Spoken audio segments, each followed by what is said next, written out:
Hi, this is Allison from Boomerang Pilates, and today we're going to talk about shank or shin rotation. That's the ability to move your lower leg relative to your upper leg. For a lot of us, our thighs are internally rotated and our shins and feet tend to be externally rotated to make up for it. And one of the steps to getting an aligned leg is to get an aligned lower leg, an aligned shin. So I've set myself up with a little handy-dandy color demonstration here.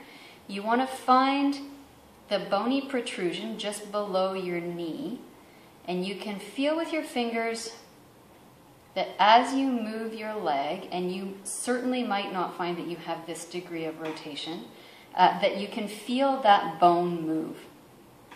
You can put your fingers down lower on your shin and try and turn your whole leg and take your hands with you.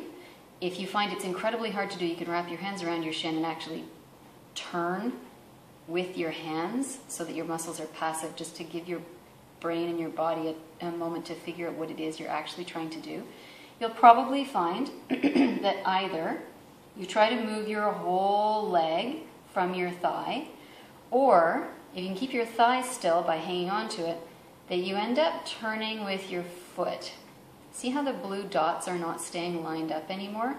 It's because I'm actually moving from my much more flexible ankle rather than using the muscles in my calf and in the front of my shin, which typically are not nearly as strong.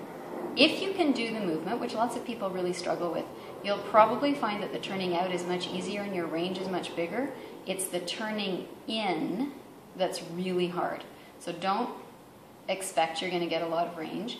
Do watch for the foot. Usually what happens is if you do get a bit of turn in, then your body wants to go to the same degree that it went out, right?